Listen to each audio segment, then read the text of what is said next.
اور پھر جن مولویوں کو آپ مسجد میں جاتے ہوئے پیسے دے رہے ہیں ان سے پوچھیں کہ یار تم نے اتنا جو یہ اکٹھا کیا ہے پیسہ، بعد میں راشن لیتے ہو پھر اس کا؟ ہو سکتا ہے آپ کو کہہ دیں ہم لیتے ہیں لیکن لیتے کوئی نہیں ہوں گے. کون لے گا یار؟ لاکھوں روپے کے تو انہیں بڑے بڑے کنٹینر گندم کے اور وہ آٹے کے لینے پڑیں گے اور بوریاں، پھر اس کو تقسیم کرنے کا تکلف کون اٹھائے گا؟ اور یہ آٹا اتنا نہیں ہے کہ یہ خود کھا لیں، کتنا کھائیں گے؟ یہ تو سینکڑوں سال تک کھاتے رہے تو جتنا انہوں نے اکٹھا کیا ختم نہیں ہونا. اور بس وہ پیسے لگا رہے ہیں اپنی گاڑیوں کے پیٹرول کے اوپر اور اپنے گھر کے بجلی کے بلوں کے اوپر. تسی خوش ہو، صدقہ فطر ادا کرتا ہے. تسی ایک غریب آدمی کو آپ راشن ڈلوا دیں، ایک غریب آدمی کو راشن کے پیسے دے دیں، یہ ایکویلنٹ ہے صدقہ فطر کے بھی، اور یہ آپ کے روزے کے اندر جو کمزوریاں ہیں نا ان کا کفارہ بنے گا. یہ ذہن میں رکھیے گا، اس کے بغیر آپ کے روزے قبول نہیں ہوں گے. ان کی کمزوریاں کمپنسیٹ نہیں ہوں گی کہ ایک بندہ کہے کہ میں امیر ہوں گا تو ہی میں دوں گا. نہیں، ایک عام آدمی بھی دے گا. عام آدمی جو 2 وقت کی روٹی اپنی چلا رہا ہے اس کے لیے ایک صدقہ فطر کے برابر اللہ کی راہ میں خرچ کرنا کوئی مشکل نہیں. وہ دے گا. کس کو دے گا؟ اپنے سے زیادہ غریب لوگوں کو دے گا. صدقہ فطر اسلام میں ایک انیواریہ دان ہے جو عید الفطر سے پہلے دیا جاتا ہے. یہ زکوٰۃ کی طرح ایک پرکار کا وتیہ عبادت ہے جو غریبوں اور ضرورت مندوں کی مدد کے لیے انیواریہ کیا گیا ہے. قرآن میں صدقہ فطر کا الیکھ قرآن میں صدقہ فطر کا پرتیکش روپ سے الیکھ نہیں کیا گیا ہے، لیکن غریبوں اور ضرورت مندوں کی مدد کے لیے دان دینے کی شکشا دی گئی ہے. وشیش روپ سے قرآن میں زکوٰۃ اور صدقات کے مہتو کو کئی استھانوں پر سپشٹ کیا گیا ہے. 1. غریبوں اور ضرورت مندوں کی مدد کا حکم سورہ الاعلیٰ قد افلح من تزکا 14 وذکر اسم ربہ فصلی 15. وہ ویکتی سفل ہو گیا جس نے تزکیہ کر لیا اور اپنے رب کا نام لیا اور نماز ادا کی. اس آیت کی تفسیر میں علماء نے لکھا ہے کہ اس میں تزکیہ کا ایک ارتھ صدقہ فطر بھی ہے، کیونکہ یہ دل کو پاک کرنے اور غریبوں کی سہایتا کرنے کا مادھیم ہے. 2. زکوٰۃ اور صدقہ کا مہتو سورہ البقرہ یا ایھا لرجو امنوا انفقوا من طیبات ما کسبتم ومما اخرجنا لکم من الارض، جو کچھ تم نے کمایا ہے اور جو کچھ ہم نے تمہارے لیے زمین سے نکالا ہے اس میں سے پاک چیزیں خرچ کرو. یہ آیت بھی صدقہ فطر کے حکم سے میل کھاتی ہے، کیونکہ فطرانہ بھی ایک پاک کمائی میں سے نکال کر غریبوں کی مدد کے لیے دیا جاتا ہے. 3. غریبوں اور مسکینوں کا حق سورہ دھاریات وفی اموالہم حق للسائل والمحروم، اور ان کے مال میں مانگنے والے اور محروم ونچت لوگوں کا حق تھا. صدقہ فطر غریبوں اور ضرورت مندوں کا حق ہے اور اسے ادا کرنا ہر مسلمان پر انیواریہ کیا گیا ہے. حدیث میں صدقہ فطر کا ذکر حالانکہ قرآن میں اس کا سیدھا الیکھ نہیں ہے، لیکن حدیث میں اسپشٹ روپ سے اس کا حکم دیا گیا ہے. 1. ابن عمر رضی اللہ کی روایت، رسول اللہ نے صدقہ فطر کو ہر مسلمان غلام، آزاد، مرد، عورت، بچے پر انیواریہ کیا ہے. صحیح بخاری 1503، صحیح مسلم 984. 2. صدقہ فطر کا ادیشیہ اسے اس لیے انیواریہ کیا گیا تاکہ روزے دار کے لیے غلط اور بیکار باتوں کی پاکی ہو جائے اور غریبوں کو کھانا مل سکے. ابو داؤد 1609. صدقہ فطر کے بارے میں رہنمائی فرما دیں. صدقہ فطر کے بارے میں میں نے تفصیلی ویڈیو بھی ریکارڈ کرائی ہوئی ہے. دیکھیں، یہ 1 سا آپ نے دینا ہوتا ہے اناج. صدقہ فطر بخاری مسلم میں آیا ہے کہ نبی علیہ السلام نے صدقہ فطر 1 سا مقرر کیا تھا. اناج جو کی شکل میں، گندم کی شکل میں، کھجور کی شکل میں، پنیر کی شکل میں، کشمش کی شکل میں، یہ ساری چیزیں بخاری مسلم میں آئی ہیں. اور ہر بڑے چھوٹے، ایون 1 دن کے بچے کی طرف سے بھی، خواہ غلام ہے یا آزاد ہے، مرد ہے، عورت ہے، بوڑھا ہے، بچہ ہے، وہ اس نے ادا کرنا ہے 1 سا. یہ نبی علیہ السلام نے اسے مشروع فرمایا. بے شک. اور ابو داؤد کے اندر حدیث موجود ہے کہ نبی علیہ السلام نے جو روزہ دار کے روزے میں جو کمزوریاں رہ جاتی ہیں نا، کبھی فوش گوئی ہو گئی، کوئی اور گناہ کا کام ہو گیا، اس کی کمپنسیشن کے لیے مشروع فرمایا اسے کہ ہر شخص نے یہ ادا کرنا ہے. اور صحابہ کرام اسے عید سے پہلے ادا کرتے تھے، اور پریفریبل یہ کہ بالکل آخری دنوں میں آپ اسے ادا کریں. بے شک اب اس حدیث کی طرف آئیں جو بخاری مسلم میں موجود ہے کہ وہ سا کیا ہے. سا ایک پیمانہ تھا میئرمنٹ کا نبی علیہ السلام کے مبارک زمانے کے اندر. ایک سا کے اندر 4 مد ہوا کرتے تھے. جس طرح ہمارے زمانے میں 1 کلو گرام کے اندر 4 پاؤ ہوتے ہیں. 1 کلو گرام ہم کتنا لیتے ہیں؟ 1000 گرام. اور 1 پاؤ کتنا ہے؟ 250 گرام. 250 والے 4 ہوں تو 1 کلو گرام بن جاتا ہے. بالکل اس طریقے سے اس زمانے میں 4 مد مل کر ایک سا بنایا کرتے تھے. اور یہ میئرمنٹ تولنے کے اعتبار سے نہیں ہوتی تھی، ماپنے کے اعتبار سے ہوتی تھی. یعنی گڈویاں بنی ہوئی تھی. جس طرح ہم بھی بچپن میں کبھی محلے میں وہ بھیر بیچنے آتا تھا تو وہ گڈویاں بھر کے نا وہ دیتے ہوتے تھے. آج کل تو تول کے ہوتے ہیں نا، گڈویوں کے ذریعے ہوتے تھے. ابھی بھی گڈویوں والا ہے ماپنے والا. دودھ کے کیس میں 1 لیٹر کا ہم نے پیمانہ رکھا ہوا ہے. 1 لیٹر کے اندر 1000 ملی لیٹر ہوتے ہیں. لیکن ہم غلط العام میں پتا اسے کیا کہتے ہیں؟ 1 کلو دودھ دے دو. حالانکہ اگر آپ 1 کلو دودھ لے رہے ہیں تو وہ 1 لیٹر دودھ سے کم ہوگا، کیونکہ دودھ کا وزن پانی سے زیادہ ہوتا ہے. ہاں 1 کلو گرام پانی اور 1 لیٹر پانی یہ اپنے وزن میں برابر ہوں گے، کیونکہ وہ 1 لیٹر پیمانہ رکھے یہ گیا ہے کہ سٹینڈرڈ پانی کو مانا گیا ہے کہ پانی کا جو وزن ہے نا 1 کلو گرام جو ہو، وہ پانی جتنا والیوم گھیرتا ہے، جتنی جگہ گھیرتا ہے، اسے 1 لیٹر قرار دے دیا گیا اور وہ پیمانہ بن گیا اس کا. لیکن دودھ تو پانی سے تھوڑا وزنی ہوتا ہے.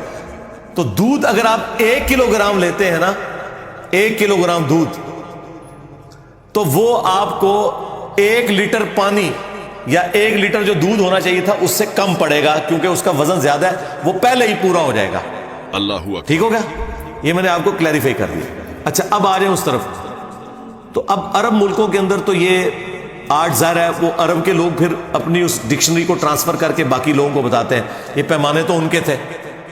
تو اس میں جو سعودی عرب کی فتویٰ کمیٹی ہے نا، اس نے باقاعدہ اس کی کیلکولیشن کی ہے 2600 گرام. یہ فتویٰ کمیٹی نے جو ڈاکومنٹ نکالا نا، ویسے تو اگر یہ پورا 2500 گرام ہوتا تو ہم کہہ دیتے 2.5 کلو، لیکن انہوں نے نکالا ہے اس کا 2600 گرام، یعنی 2.5 کلو کے اوپر 100 گرام. ایک کیلکولیشن یہ چل رہی ہے. ایک اور کیلکولیشن ہے جس میں ذرا پرانے زمانے کی ہے، وہ کنورژن کرتے ہیں نا، 2750 گرام بن رہا ہے، یعنی 2.25 کلو. اور ایک تیسری کیلکولیشن میں 2400 گرام بن رہا ہے، جس میں 1 مد 600 گرام کے برابر ہے، تو وہ 4 مد ایک ساتھ مل کے 2400. تو یہ 3 یعنی چل رہے ہیں 2400 گرام، 2600 گرام، 2750 گرام. یہ 2750 جو ہے یہ سیف سائڈ کے اوپر ہے، یہ 2.25 کلو ہے. ٹھیک ہے؟ تو 2750 گرام یعنی کہ 2.25 کلو یہ اپروپریٹ ہے. ایک سا 2750 گرام 2.25 کلو. اور اگر زیادہ احتیاط آپ نے کرنی ہے راؤنڈ آف کر لیں، 3 کلو ہی دے دیں. 3 کلو کھجور بھی دے سکتے ہیں، ظاہر ہے وہ تو مہنگی پڑے گی، 600 روپے کلو کھجور آلموسٹ ہے 1800. آٹا کتنا کلو چل رہا ہے جی؟ 150. تو اگر آٹا لیں گے 300 تو 450 روپے بن جائے گا. ٹھیک ہے؟ کشمش لیں گے تو ہزاروں میں بنے گی. پنیر لیں گے ہزاروں میں بنے گی. اچھا یہ سب پھر وہ آپ نے 2.25 کلو یا 3 کلو، سب کے لیے وزن ایک ہی ہے، ایک سا. کیونکہ بخاری مسلم میں ہے کہ ایک سا دیتے تھے اناج، اور پھر ساتھ دیا ہے کشمش، پنیر، کھجور، گندم، جو اناج ہے وہ سارے کا سارا اس میں آتا ہے. وزن وہی رہے گا 2.25 کلو یا راؤنڈ آف کر کے 3 کلو. اور یہ جو میں آپ کو یہ فگر بتا رہا ہوں یہ سنی اور شیعہ کے ہاں کامن ہے. ہاں مسلم شریف میں آتا ہے کہ حضرت معاویہ رضی اللہ تعالیٰ عنہ نے جہاں اور کئی معاملات کے اندر سنت میں اپنی رائے کو داخل کیا، اس میں بھی داخل کر دیا تھا۔ انہوں نے کہا تھا کہ جی ہمارے والی جو گندم ہے وہ اعلیٰ کوالٹی کی ہے، لہٰذا ہم آدھی گندم دیا کریں گے۔ تو ابو سعید خدری اس پہ ناراض ہوئے، انہوں نے کہا کہ میں جو چیز رسول اللہ سے سن چکا ہوں اور آپ کے حکم پہ عمل کر چکا ہوں، میں تو مرتے دم تک ایک سا ہی دیا کروں گا صدقہ فطر۔ تو شکر الحمدللہ ماموں پارٹی بھی ایک سا ہی دیتی ہے آج۔ بے شک، اللہ اکبر۔ وہ ماموں کے مطابق نہیں چل رہے بلکہ بخاری مسلم کے مطابق چل رہے ہیں۔ تو وہ آپ نے نصف سا نہیں کرنا کہ جی وہ والی گندم سستی ہے تو وہ والی مہنگی ہے، گندم جو آپ کھاتے ہیں وہ۔ بے شک۔ اب اگر کوئی یورپ اور امریکہ میں ہے نا جناب، تو اس نے یورپ اور امریکہ کے ریٹ کے اوپر کرنا ہے، تقسیم بے شک پاکستان میں کرے لیکن کھارا تو وہاں سے ہے نا۔ یہ تو نہیں ہو سکتا کہ کھارا وہاں ہے اور کیلکولیشن یہاں کی نکالے گا وہ، نہ، اس طرح نہیں ہو سکتا۔ ہاں قربانی کے جانور والا معاملہ ایک الگ ہے، وہ بھلے وہاں خریدے یا یہاں خریدے، وہ تو جانور پورا آپ نے لے لیا نا یا حصہ ڈال دیا، اور وہاں تو وہ پھر اس طرح کرنے بھی نہیں دیتے۔ لیکن یہ تو آپ نے جو خود کھاتے ہیں نا، وہ آپ نے 3.25 کلو سیف سائڈ پہ رہتے ہوئے 3 کلو اناج آپ نے دینا ہے۔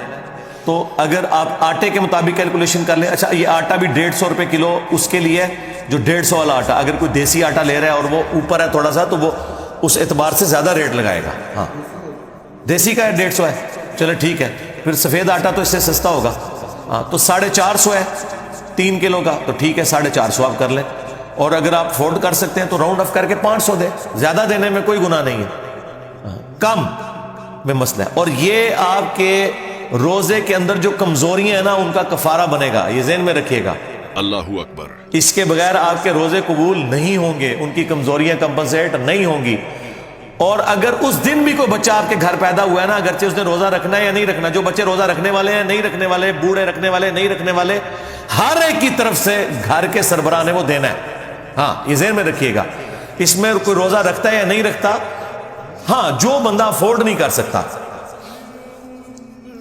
اس کے لیے کوئی نصاب نہیں ہے زکوٰۃ والا کہ ایک بندہ کہے کہ میں امیر ہوں گا تو ہی میں دوں گا، نہیں، ایک عام آدمی بھی دے گا۔ بے شک۔ عام آدمی جو 2 وقت کی روٹی اپنی چلا رہا ہے اس کے لیے ایک صدقہ فطر کے برابر اللہ کی راہ میں خرچ کرنا کوئی مشکل نہیں، وہ دے گا۔ کس کو دے گا؟ اپنے سے زیادہ غریب لوگوں کو دے گا۔ بے شک، سبحان اللہ۔ اس میں جو امام شافعی نے تھوڑا سا غلو کیا اور اہل حدیث بھی حنفیوں کی ٹسل میں اس طرف چل پڑے کہ چونکہ احادیث کے اندر اناج آیا لہٰذا اس کے ایکویلنٹ پیسے نہیں نکالے جا سکتے۔ آپ کو پتہ ہے یہ بات، اہل حدیث کہتے ہیں کہ اگر کسی نے 2.5 کلو یا 2.25 یا 3 کلو اناج کے پیسے دے دیے تو اس کا صدقہ فطر ادا نہیں ہوگا۔ حنفی کہتے ہیں نہیں، پیسے بھی دے سکتے ہیں اور آپ اناج بھی دے سکتے ہیں۔ میرا موقف امام حنیفہ کے ساتھ ہے۔ یہ جو اہل حدیث نے مسئلہ کھڑا کیا اور امام شافعی سے مستعار لیا حنفیوں کی ٹسل میں، یہ بالکل باطل ہے۔ مجھے بتائیں، اب جتنی آبادی ہو چکی ہوئی ہے، اگر آپ اسے راشن میں ٹرانسلیٹ کرنا شروع کر دیں پھر تو مدرسوں اور مسجدوں کے باہر لا کے بڑے بڑے ٹرک اور کنٹینر کھڑے کرنے پڑیں گے۔ بے شک۔ یہ پاسبل ہے آج کے دور کے اندر؟ اور پھر جن مولویوں کو آپ مسجد میں جاتے ہوئے پیسے دے رہے ہیں ان سے پوچھیں کہ یار تم نے اتنا جو اکٹھا کیا ہے پیسہ، بعد میں راشن لیتے ہو پھر اس کا؟ ہو سکتا ہے آپ کو کہہ دیں ہم لیتے ہیں لیکن لیتے کوئی نہیں ہوں گے، کون لے گا یار؟ لاکھوں روپے کے تو انہیں بڑے بڑے کنٹینر گندم کے اور وہ آٹے کے لینے پڑیں گے اور بوریاں، پھر اس کو تقسیم کرنے کا تکلف کون اٹھائے گا؟ بے شک۔ اور یہ آٹا اتنا نہیں ہے کہ یہ خود کھا لیں، کتنا کھائیں گے؟ یہ تو سینکڑوں سال تک کھاتے رہے تو جتنا انہوں نے اکٹھا کیا ختم نہیں ہونا۔ اور بس وہ پیسے لگا رہے ہیں اپنی گاڑیوں کے پیٹرول کے اوپر اور اپنے گھر کے بجلی کے بلوں کے اوپر، تسی خوش ہو، صدقہ فطر ادا کرتا ہے تسی، اللہ ہوندے رہو خوش۔ تو یہ باطل مسئلہ ہے، اور اس میں میں علمی ان کو اینٹی وینم اور الزامی جواب دیتا ہوں کہ زکوٰۃ جو ہے وہ آپ کی دولت کا 40واں حصہ ہوتا ہے، آپ نے ہر سال نکالنی ہے 2.5%۔ تو مجھے بتائیں، کیا ہم سونے کی زکوٰۃ جب نکالتے ہیں تو اس سونے کو توڑوا کے اس کا 40واں حصہ دیتے ہیں یا اس کے برابر کرنسی دیتے ہیں اللہ کی بارگاہ میں؟ کرنسی۔ ادھر کبھی کسی اہل حدیث نے نہیں کہا کہ جی نہیں، وہ سونے کے بدلے سونا ہی دینا ہوتا ہے کیونکہ زکوٰۃ تو سونے کے اوپر ہے اور سونا نکالنا ہے، چاندی کے بدلے چاندی نکالنی ہے، وہاں تو کوئی نہیں کہتا۔ اللہ اکبر۔ وہ کیا کہتے ہیں جی؟ ایکویلنٹ ہی ہے جی اس کے، ہاں ایکویلنٹ ہی ہے اس کے۔ تو یہ بھی ایکویلنٹ ہے، ایک غریب آدمی کو آپ راشن ڈلوا دیں ایک غریب آدمی کو راشن کے پیسے دے دیں، یہ ایکویلنٹ ہے صدقہ فطر کے بھی. اور اس طریقے سے قرآن میں جو ہے کہ روزہ چھوڑنے کا جو فدیہ آپ نے دینا ہے ایک وقت کا ہی کھانا ہے. وہاں پہ میں حنفیوں کے ساتھ نہیں ہوں، حنفی کہتے ہیں 2 وقت کا کھانا ہے، خود سے انہوں نے دین میں داخل کیا ہے. وہاں اہل حدیث کا موقف ٹھیک ہے. دیکھیں ہم تو بیلنس چلتے ہیں، جس کی جو بات درست ہے اس کو صحیح کہتے ہیں. کہ الحمدللہ. قرآن میں جب آیا نا کہ آپ نے روزے کے بدلے فدیہ دینا ہے، تو قرآن کو کوئی آر نہیں تھی یہ کہنے میں کہ 2 وقت کا کھانا. آج کل تو بھائی 3 وقت کا کھانا ہے، ہم تو 3 وقت کھاتے ہیں عموماً. تو قرآن نے کہا کہ آپ نے مسکین کو فدیہ دینا ہے جو اوسطاً تم کھاتے ہو. تو اس کا مطلب ایک عام آدمی بھی، ایک گورا بھی پہلی دفعہ جب قرآن پڑھے گا نا تو اس کا مطلب یہی لے گا کہ ایک مسکین کو 1 وقت کا کھانا کھلانا ہے. بے شک. حنفیوں کا 2 وقت کا کھلانا باطل ہے، کیونکہ آج کل تو ہم 3 وقت کھا رہے ہیں. پھر اللہ اکبر. ہر زمانے کا، ہر علاقے کا اپنا کلچر ہے. وہ بات ٹھیک ہے کہ ایک کھانے کے ایکویلنٹ، خواہ اسے کھانا کھلا دے مسکین کو، خواہ اسے اتنی رقم دے دے. اور یہی موقف تمام کفاروں کے لیے ہے، وہ 60 مسکینوں والا ہو، خواہ وہ 1 مسکین والا ہو، سب کا ایکویلنٹ یہ ہے کہ آپ پیسے بھی دے سکتے ہیں اور کھلا بھی سکتے ہیں. یہ آپ کی مرضی ہے، یہ اس کے اندر ٹالرنس موجود ہے. لہٰذا میں صدقہ فطر کے حوالے سے بالکل کلیئر ہوں. اگر آپ پیسے بھی دیتے ہیں کوئی ایشو نہیں ہے. اور جو لوگ زیادہ افورڈ کر سکتے ہیں وہ 3 کلو یا 2.25 کلو کشمش کی رقم کیلکولیٹ کرے. اب مجھے تو اس کی قیمت پتہ ہی نہیں کہ اس وقت کیا ہوگی، کیونکہ ہم تو اس طرح یہ کوئی آئٹم نہیں ہے، یہ تو چھٹانک برابر لیا جاتا ہے، اتنا مہنگا ہے. تو وہ ہزاروں میں بن رہا ہوگا. پنیر، چلے پنیر کی تو ہم کیلکولیشن کسی حد تک کر سکتے ہیں اس اعتبار سے کہ دیسی گھی کا کیا ریٹ چل رہا ہے جی آج کل، 3000 روپے کلو. تو 9000 روپیہ ہوگا اگر آپ دیسی گھی بھی دے سکتے ہیں. یہ بھی وہ ساری مصنوعات ہیں جو آپ کے کامن یوز میں. تو کسی کو زیادہ شوق ہے خرچ کرنے کا اور اسی مد میں، تو 9000 روپیہ ایک گھر کے فرد کی طرف سے بے شک دے. 3 کلو دیسی گھی، جو چیزیں آپ کے کھانے کے یوز میں ہیں، اناج کی شکل میں ہو، کیونکہ وہاں پنیر آیا تھا تو وہ آپ دے سکتے ہیں. وہ آپ کی مرضی، جس طریقے سے آپ مرضی کریں. وہ اللہ تعالیٰ نے آپ کو ٹالرنس دی ہوئی ہے. لیکن بہتر یہی ہے کہ آپ وہی چیزیں جو احادیث کے اندر آئی ہیں، جو کشمش، پنیر، گندم اور اسی کی فارم آٹا، کھجور، یہ آپ دے سکتے ہیں. کھجور کی کیلکولیشن چلے آسان ہے. جو اچھی والی تھوڑی سی نارمل کھجور ہے وہ 600 روپے کلو ہے، تو 1800 بن گیا. چلے 2000 روپے آپ فیکس دے دیں. ضروری ہے آپ نے 500 دینا، 2000 بھی دیں فیکس. اور ہر گھر کے ہر فرد کی طرف سے آپ نے دینا ہے. جو بیچارے افورڈ نہیں کر سکتے وہ نہ دیں، وہ لے لیں. ہاں ظاہر ہے اللہ تعالیٰ نے بیلنس کیا نا. زکوٰۃ دینے والے جبھی اپنی زکوٰۃ دیں گے جب کوئی لینے والا بھی موجود ہوگا، بے شک. تو وہ لے لیں اگر نہیں دے سکتے. لیکن اگر وہ افورڈ کر سکتے ہیں تو وہ اپنے سے غریب لوگوں کو دیکھیں. دنیا میں ہر غریب آدمی سے نیچے بھی کوئی غریب آدمی موجود ہوتا ہے، صرف آپ کو نظر نہیں آ رہا ہوتا کیونکہ آپ نے چشمہ اپنا لگایا ہوتا ہے. اس لیے مسلم شریف میں حدیث ہے، نبی علیہ السلام نے فرمایا ہمیشہ اپنے سے نیچے والے لوگوں کو دیکھو، یوں تمہیں اللہ کی نعمتوں کے اوپر قناعت نصیب ہوگی، صبر آ جائے گا. اوپر نہ دیکھو، اوپر کا تو اینڈ ہی کوئی نہیں ہے. اچھا اوپر جہاں دیکھنا چاہیے وہاں اوپر دیکھتے ہی کوئی نہیں، اور وہ ہے آخرت کے معاملے میں. ادھر کہتے ہیں بڑے گنہگار کتنے نبی صلی اللہ علیہ وسلم انہوں نے صحابہ، ٹھیک ہے. یعنی وہ یہ کہہ رہے تھے اسی ابو جہل بڑھنا جائے، سانو یہ نہ کہو کہ ابو بکر، عمر، عثمان و علی کے راستے پہ چلے. جہاں ہمیں کوشش کرنی چاہیے اعلیٰ درجے کی کہ ہم پیغمبروں کا پڑوس جنت میں حاصل کریں، وہاں کہتے ہیں اسی بڑے گنہگار. اور دنیاوی معاملات میں دوسری طرف چل پڑتا ہے. یہ انسان اپنے آپ کو دھوکہ دے رہا ہوتا ہے. اللہ اکبر. اس سے زیادہ کچھ نہیں ہے. اور نبی علیہ السلام نے بالکل اپوزٹ اس کے تعلیمات دی ہیں. بخاری مسلم میں حدیث ہے، اے اللہ محمد اور آل محمد کو بس اتنا ہی رزق دینا کہ ان کی روح اور جسم کا رشتہ برقرار رہے، بس سانسیں میری چلتی رہیں، اتنا رزق کافی ہے. بے شک. بخاری مسلم دونوں میں حدیث ہے. عائشہ سلام اللہ علیہا کہتی ہیں کہ بعض اوقات 1 مہینہ، بعض اوقات 2-3 مہینے بھی گزر جاتے تھے، ہمارے گھر چولہا نہیں جلتا تھا. 2 کالی چیزوں، کھجور اور پانی کے اوپر گزارا ہوتا تھا. اور وہ بھی ٹنوں ٹن نہیں، 2 کھجوریں صبح اور 2 شام کے وقت. یہ ٹوٹل خوراک تھی. اور ایک میٹھا پانی کا پیالہ جو اس زمانے میں کئی میلوں سے پیدل بھر کے لانا پڑتا تھا، تکلیف دہ کام تھا. اس لیے پانی بھی کوئی تھوک کے حساب سے نہیں تھا جو آج آپ ٹوٹیاں کھول دیتے ہیں. پانی میٹھا بھی ایک ایشو تھا. یہ ٹوٹل ان کا ایک سرمایہ تھا. بے شک. اللہ اور اکبر. پھر وہ رکت انگیز حدیث جو بخاری مسلم کی ہے,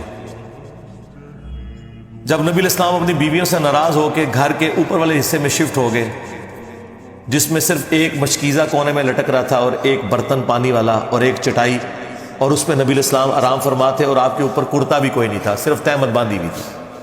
آپ لیٹے ہوئے. حضرت عمر اجازت لے کے جب گئے, آپ نے ایلا کیا تھا, 1 مہینے تک بیویوں سے ناراض ہوئے تھے کیونکہ بیویوں نے ڈیمانڈ کی تھی کہ اب تو ہمیں وسعت ہو چکی ہے, ہمارا خرچہ بڑھائیں. لیکن حضور تو فقر کی زندگی گزار رہے تھے. بے شک.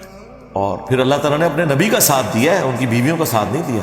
سورۃ الاحزاب کی آیات نازل کی کہ اے نبی اپنی بیویوں سے فرما دو کہ اگر تم دنیا اور اس کا مال چاہتی ہو تو آؤ میں تمہیں یہ مال دے کے رخصت کر دیتا ہوں, طلاق دے دیتا ہوں, اور اگر تم اللہ, اس کا رسول اور آخرت کا گھر چاہتی ہو تو اسی طرح گزارا کرنا ہوگا, اللہ اکبر. کیونکہ اجر بھی تو ڈبل ہونے والا ہے نا. تو نبی اسلام 1 مہینے تک ناراض رہے گھر کی چھت پہ. اسی میں ہی حدیث میں بخاری مسلم میں آتا ہے کہ سیدنا عمر نے جا کے اپنی بیٹی کو بھی ڈانٹا, سیدہ حفصہ کو, باقی بیویوں کے ساتھ بھی جا کے تھوڑی مس ہینڈلنگ کی. بعد میں وہ پھر پچھتاتے بھی تھے, مجھے کیا یہ رائٹ پہنچتا, چلو میں اپنی بیٹی کو تو ڈانٹ سکتا ہوں, باقی بیویوں کو میں کیسے. لیکن وہ حضور کی محبت میں آپ پتہ ہے حضرت عمر تو پھر میرے سے زیادہ جذباتی تھے. تو اب وہ کہتے ہیں کہ میں نے ارادہ کیا میں حضور کو کوئی ایسی بات کروں کہ حضور مسکرائیں, کیونکہ آپ تو بڑے سیریس موڈ میں بیٹھے ہیں. تو میں نے جاتے ہی کہا یا رسول اللہ دیکھیں جب تک ہم مکے میں تھے نا ہماری بیویاں کتنی ہمارے کنٹرول میں تھیں, لیکن یہ انصار کی بیویاں تو اتنی تیز ہیں کہ انہوں نے اپنے مردوں کو دبا کے رکھا ہوا ہے, اور ان کو دیکھ دیکھ کے ہماری بیویاں بھی ہم پہ شیر ہو گئی ہیں. تو حضور اس بات کے اوپر مسکرائے. کہتے ہیں مجھے تھوڑی تسلی ہوئی کہ حضور کا موڈ تھوڑا بہتر ہو رہا ہے. سبحان اللہ. تو پھر انہوں نے گپ شپ شروع کر دی. پھر نبی الاسلام کی جب وہ حضور پھر اٹھ کے بیٹھے جب, تو آپ کے کندھے کے اوپر چٹائی کے نشان تھے, اوپر کرتا بھی نہیں تھا, یا اگر چادر تھی تو چادر تو پھر اس طرح لی جاتی ہے تو احرام کی شکل میں بعض اوقات تو وہ نشان. حضرت عمر نے رونا شروع کر دیا کہ یا رسول اللہ آپ اللہ کے رسول ہیں اور آپ کی یہ حالت ہے, اور کیسر و کسرا دنیا کے مزے لوٹ رہے ہیں, اور آپ اللہ کے پیغمبر ہو کر دنیا اور آخرت میں انسانیت کے سردار ہو کر آپ کی حالت ہے. تو نبی الاسلام نے ایک جملہ بولا, بڑا سخت جملہ تھا. آپ نے فرمایا لگتا ہے عمر دنیا کی حقیقت ابھی بھی تم پر نہیں کھلی. اللہ اکبر. باقی بابت شاہی کوئی نہیں, تبھی تو یہ نذرانے بٹور رہے ہیں. حضرت عمر پہ تو پھر بھی کھل گئی یہ جملہ سن کے, ان پہ آج تک نہیں کھلی. آج تک آپ کے چندے بٹور رہے ہیں, آپ کے چندوں کے اوپر عیاشیاں کر رہے ہیں, اور آپ کہتے ہیں ہمیں کچھ دیں گے, آپ ان کا چندہ بند کریں گے روڈوں پہ آ جائیں گے. بے شک. اللہ اکبر. وہ کہنے سے نا بابا جی کے لورک بابا پال رہے ہیں. میں کہ بابے کا چندہ آج بند کرو, انہاں مزارہ ہوتے کتے پھیرن کے, صفائی کرنے والا بھی تو لبے گا. ہاں لنگر کھوانا دور دی گل, کتے پھیرن کے ہوتے. اللہ اکبر. نبی الاسلام نے فرمایا لگتا ہے عمر ابھی بھی دنیا کی حقیقت تم پر نہیں کھلی. کیا تم اس بات پہ راضی نہیں ہو کہ کیسر و کسرا یعنی رومنز اور پرشینز کے بادشاہ دنیا کے مزے لوٹیں اور ہم آخرت کی سعادت لوٹیں. سبحان اللہ. سرکار یہ جملے پھر حضرت عمر نے ایسے پلے باندھے ہیں کہ اپنے دور خلافت میں نہ حرام کھایا ہے نہ کسی کو کھانے دیے, ہاں ٹنڈ کے رکھا ہے. اسی لیے حضرت عمر کی وفات کے بعد فتنے شروع ہیں. انہوں نے بنو امیہ کو چھپانے کے لیے کہا کہ حضرت عثمان کی وفات فتنوں کا آغاز ہے.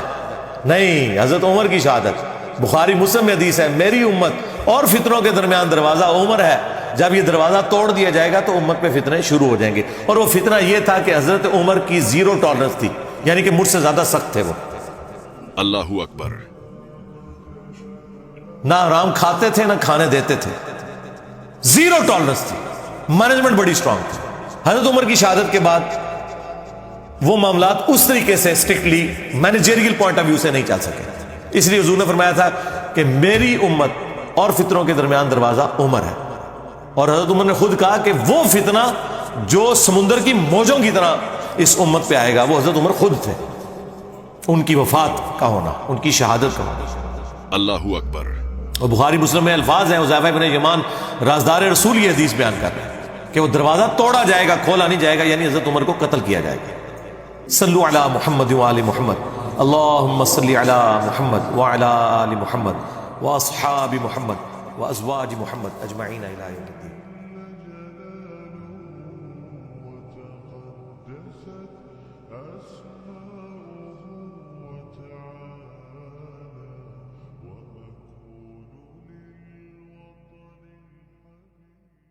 صدقہ فطر اسلام میں ایک انوارے دان ہے جو عید الفطر سے پہلے غریبوں اور ضرورت مندوں کو دیا جاتا ہے. یہ روزے کے دوران ہوئی غلطیوں کا کفارہ بھی ہے اور غریبوں کی مدد کا ایک ذریعہ بھی. حدیثوں میں اس کے کئی پہلوؤں کو سپشٹ کیا گیا ہے جن میں اس کی انواریتا، ماترا، سمے